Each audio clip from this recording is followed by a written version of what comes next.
உள்ள சுக்கிரன், அடுத்து கேது. இந்த கேது சுக்கிரன் சூரியன் இந்த மூணுமே ரெண்டு, அதாவது இந்த கேது சுக்கிரன் சூரியன் இந்த மூன்று கிரகங்களில் ஏதேனும் ஒன்று ஏதோ ஒரு காலில் உட்காந்துருப்பார். சுக்கிரனுடைய காலிலேயோ கேதுனுடைய காலிலேயோ சூரியனுடைய காலிலேயோ உட்காந்துருப்பார். அப்போ கேதுவும் செவ்வாயும் இணைந்து இங்கே ஆட்சி பெறுவது இது ஒரு வகையான நீச்ச பங்கம். அடுத்து சுக்கிரன் ஆட்சி பெறக்கூடிய அமைப்பு அப்படின்றது இது ஏதோ ஒரு வகையில் தான். அதாவது இந்த கேது உக்காந்த இடம் சொந்த இடம் கிடையாது. ஆனால் இங்கே கேது நீச்சா இங்கே உச்சமாயிருவார். இந்த இடத்துல உச்சமாகக்கூடிய கேதுவும் ஆட்சியாகக்கூடிய செவ்வாயும் இது ஒரு முதல் தரமான ஒரு ராஜயோகத்தையும் கொடுக்க தகுதியுள்ள ஒரு சனி நீச்சம். அடுத்து வரக்கூடிய சுக்கிரன் அப்படின்றது ஆட்சி இங்கேயும் தான் ஆவார். இது பெருசாக நமக்கு நீச்ச பங்கம் மட்டும் தரும், நீச்ச பங்க ராஜயோகம் தராது. அடுத்து சூரியனுடைய நட்சத்திரம் அப்படின்னு சொல்லக்கூடிய கிருத்திகை 1 உட்காந்துடுறார் சனி.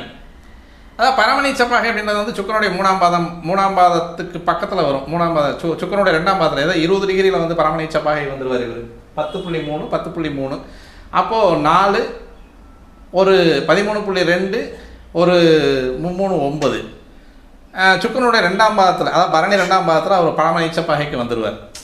இப்போ அது கேதுனுடைய சாதத்தில் உட்காரும் பொழுது ஓரளவுக்கு நல்ல யோகத்தை தரக்கூடிய சனியாக இருப்பார். இந்த இடத்துல கிரகங்கள் இருந்தால் செவ்வாயும் கேதுவும் இது ஒரு 8ஆம் இடத்துல காம்பினேஷன் அப்படின்றது ஒரு கொஞ்சம் கடுமையை தரக்கூடிய காம்பினேஷன் தான். இதுவுமே ராஜ யோகத்தை மட்டுமே தருவார்கள். ஆனால் அந்த மரணத்திற்கு ஒப்பான கண்டத்திற்கு பின்னால் ராஜயோகத்தை தருவது அப்படின்றது ஒரு விஷயம்.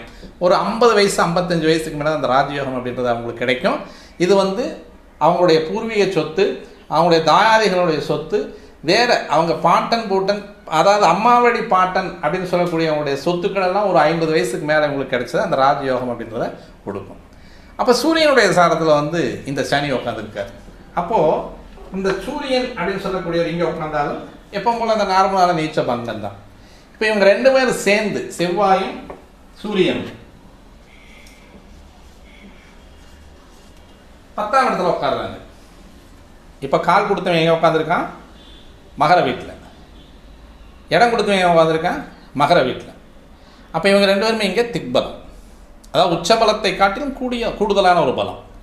அப்போது கால் கொடுத்தவனும் இடம் கொடுத்தவனும் கேந்திரஸ்தானங்களில் பலமாக அமரக்கூடிய அமைப்பு, உச்சத்தை காட்டிலும் தாண்டது. அதாவது இங்கே செவ்வாய்க்கு உச்சம் ப்ளஸ் திக்பலம், இங்கே லக்னநாதன் லக்னாதிபதி அட்டமாதிபதி அப்படின்னு சொல்லக்கூடியவர். இங்கே லக்னத்துக்கு 10ல் அட்டமஸ்தானத்துக்கு 3ல் மறையிற